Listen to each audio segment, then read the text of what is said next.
बिस्मिल्लाहिर्रहमानिर्रहीम ګرانو ملګرو تاسو ته په لرن انګلیش ان پښتو چینل کې په هراله او ستړي مشو یم ملګرو په نننی کلاس کې مستاسو د لپاره ډیر مهم لغتونه راوړي دي او بیا په دویم پارت کې مستاسو د لپاره شارټ فریزز راوړي دي نو تاسو کلاس تر پایه پورې ګورئ نو ان شاء الله دا ټول به تاسو ته په اسانه طریقې سره زده کوم اوس وخت نه خرابو راځئ چې خپل نننی کلاس شروع کړو پهلنی ټکی موږ سره څه دی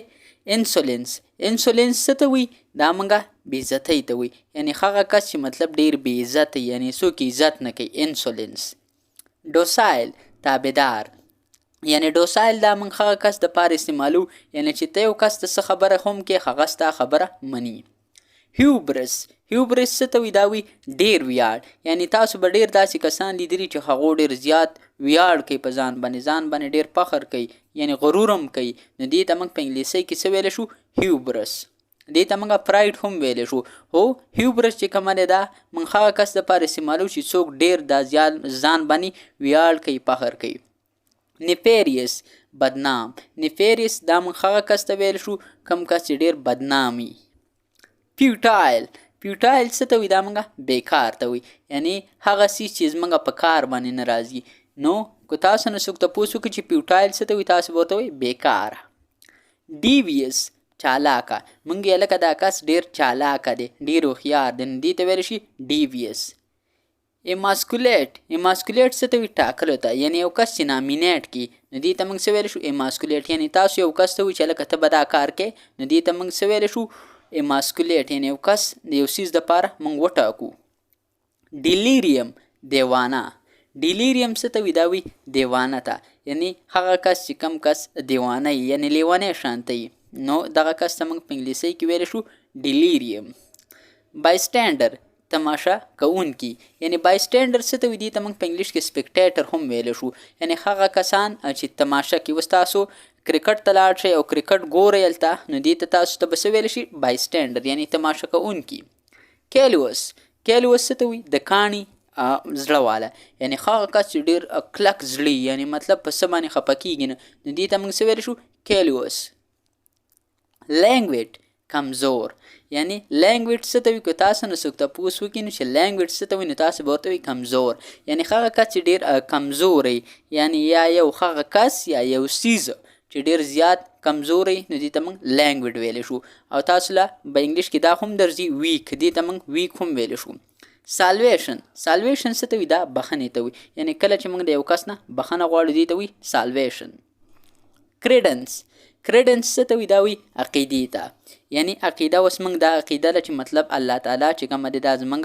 خدای دی او نبی کریم صلی الله علیه وسلم حضرت محمد صلی الله علیه وسلم چې کومه دی دا الله تعالی اخیری پیغمبر دی نو دا زموږ یو عقیده ده دې ته په انګلیش کې ویلی شي کریډنس انسالوینټ څه ته وي ګستاخ یعنی هغه کس چې ګستاخي وکړي یعنی اوس مطلب یو ټیچر مطلب یو سټوډنټ راپاس یو ټیچر ته غلطه خبره وکړي یا مطلب تاسو به ډېر داسې کسان لیدلي چې هغه زموږ د نبي په شان کې ګستاخي کوي نو مطلب دې ته ویلی شي انسالوینټ ریمورس څه ته وي پښیمانه یعنی موږ ویل لکه ته به په دې کار باندې پښیمانه یې نو دې ته موږ ویلی شو ریمورس یعنی چې کله ته یو کار وکړې او ته بیا وایې چې لکه دا مې څه غلط کار کړی و مخکې نو دې ته موږ ویلی شو ریمورس ګلوریس ډېر ښایسته یعنی ګلوریس موږ څه ته ویلی شو دا موږ هغه څیز دپاره استعمالولی شو چې کوم څیز موږ سره ډېر ښیي تاسو ته ما په بل ورځني کلاس کې هم د دې ډېر ټکي زده کړي خو که چېرته تاسو هغه کلاس نه کتلی نو هغه کلاس تاسو هماغه وګورئ هغې نه به هم تاسو مهم څه زده کوئ سینګ څه ته وي دا وي آرام ته یعنی مطلب آرام سکون یعنی چې کله یو کس آرام او سکون سره ژوند تیروي دې ته موږ ویلی شو سینګ پراید ایلیویټ څه ته وي دا وي کمی ته یعنی چې مطلب اوس د یو څیز کمی راشي دې ته موږ په انګلیش کې سکیرسټي هم ویلی شو سکیرسټي او ایلیویټ چې کومه دی دا د یو بل سینونیم دي یعنی دا دواړه څه ته وي دا وي کمی ته یعنی مثال خبره تاسو سره اوس پیسو کمی راغله نو دې ته تاسو ایلیویټ هم ویلی شو دې ته تاسو سکیرسټي هم ویلی شي یا د څه کمی هم تاسو سره راشي نو تاسو ورته ایلیویټ او سکیرسټي دا دواړه ټکي یاد ساتئ چور څه ته وي دا موږ کار ته وي یعنی مثال خبره اوس مطلب تاسو په خپل کور کې کار کوئ یا تاسو چېرته په یو ځای کې جاب کوئ نو تاسو دې ته په انګلیش کې څه ویلی شئ چور. یعنی چور چې کومه دی دا موږ جاب ته ویل شي او نوکرۍ ته ویل شو، کار ته ویل شو. اوس ملګرو موږ به د کلاس دویم پارت تاسو ته وړاندې کوو. که چېرته تاسو کلاس تر پایه پورې نور هم وګورئ نو تاسو ته به ډېره زیاته پیدا وشي. وټ ریټرن ډیډ آی ګیټ، ما ته پکې څه میلاو شو. که موږ چېرته یو کس وي چې هلکه ما ته په دې کې څه میلاو شو نو موږ به ورته وایو وټ ریټرن ډیډ آی ګیټ. ریډ مای لیپس، زما خبره په غور واوره. که موږ چېرته یو کس وي چې هلکه دا زما خبره په غور باندې واوره، موږ وایو که نه په پښتو کې ریډ مای لیپس. read my lips. all are not like you، ټول ستا په شان نه دي. که موږ چېرته یو کس وي چې مړه دا ټول خلکو ستا په رنګې نه دي که نه، موږ وایو که نه په پښتو کې، نو موږ به وایو all are not like you. یعنې ملګرو زه تاسو له دغه سنټینس ځکه راوړم چې دا ستاسو په کار راشي. ګډ بای، د الله په امان، یعنې ګډ بای. count on me، په ما باور وکړه. یعنې که موږ چېرته یو کس ته وایي چې په ما باندې باور وکړه، په ما باندې یقین وکړه، نو موږ به ورته وایو count on me. hold my calls، ما ته زنګونه مه کوه. که تاسو چېرته یو کس ته وایي چې هلکه ما ته زنګونه مه کوه، نو په انګلیش کې ورته ویلی شئ hold my calls. behave in yourself، ها په خپل ځان باور وساته. نو تاسو یو کس ته ویل شي، دا ملګرو دې کې زه غلط شوی یم، دا behave in yourself نه دی، دا believe in yourself دی. ساري believe څه ته وي؟ دا موږ یقین ته وي، یعنې په خپل ځان باور ساته، یقین ساته. for some tea in this cup، په دې پیالۍ کې لږ چای واچوه. که تاسو چېرته په کور کې چاته وئ یا په بل ځای کې یو کس تاسو سره ناست دی او تاسو ورته وئ چې ما ته په دې پیالۍ کې لږ شانته چای واچوه یا اوبه واچوه، نو په انګلیش کې ورته ویلی شي for some tea in this cup.